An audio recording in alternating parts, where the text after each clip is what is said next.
Welcome to Take 5, your 5-minute inspirational message from Solid Rock, Drogheda.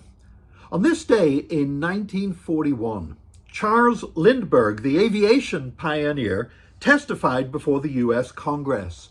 He was arguing that the US should sign a neutrality agreement with Adolf Hitler.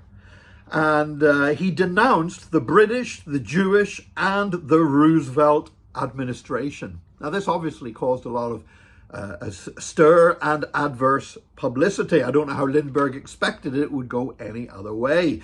You know, Lindbergh was an American hero. In 1927, he had completed the first solo flight across the Atlantic, flying from New York to Paris. In 1932, his son was kidnapped and later found dead, and the kidnapper was arrested and executed. But the whole incident created great public sympathy for Lindbergh. So here was an American hero, somebody that everybody had a load of sympathy and compassion for, and they're standing in front of Congress while Jews were being persecuted and murdered in Europe, while countries were being invaded, while British civilian populations were being bombed. Lindbergh wanted an America First policy where America would not get involved in anything that was happening in Europe. They would stand back and let it just work itself out. Well, one of the reasons was that Lindbergh, he had actually spent some time living in Germany, and he'd become an admirer of Adolf Hitler. He also held some white supremacist views, so he was himself prejudiced against the Jews, and he basically felt that Hitler was part of the white race and that the Germans and the Americans should stick together because they were both predominantly white. Lindbergh actually did affect life in so many other ways, including here in Ireland. Because of his feat in crossing the Atlantic, Lindbergh was actually, when he flew over Ireland, he knew that he was getting close to his destination of getting to Paris. And he always said that Ireland was one of the four corners of the world. And he was later engaged as a consultant by the major US airlines when they were setting up transatlantic commercial air travel.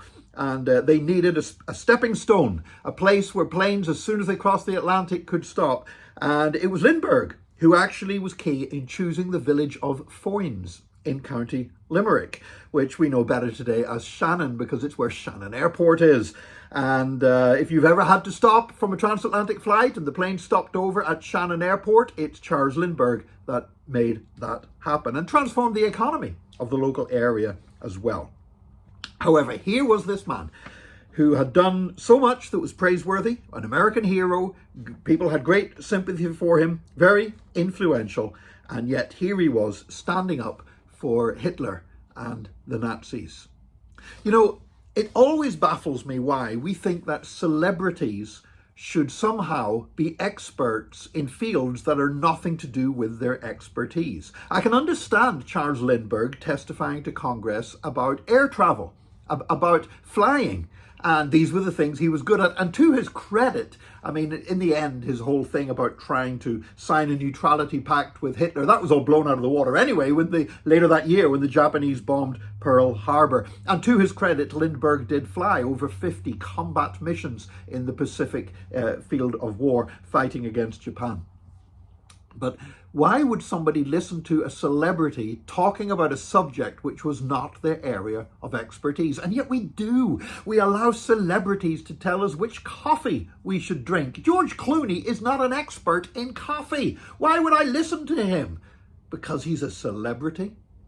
And today we have celebrities sharing their opinions on all kinds of things, often things they know nothing about. The tragedy is when we as Christians do the same. Whenever somebody who's vaguely famous from a TV show makes any kind of statement that sounds sort of Christian, we start wanting to hold them up as a Christian hero. And very often we wonder why, when other things that are not so praiseworthy are revealed in their lives, it ends up being embarrassing for everybody concerned. We as Christians should avoid this cult of celebrity, of feeling that people are somehow experts in every subject just because they're famous for doing something, or sometimes famous for not doing anything at all, sometimes famous just for being celebrities. As Christians, we need to get out of the celebrity cult And we need to talk about the things that really matter. We need to talk about Jesus, and we need to understand that very often the ordinary people with a genuine experience of Jesus Christ have a much better testimony to give than the celebrity that doesn't know what they're talking about. May God help you to tell your story well and be a good witness for him today, in Jesus' name. God bless you. Join us again next time for another Take 5, your 5-minute inspirational message from Solid Rock Drogheda.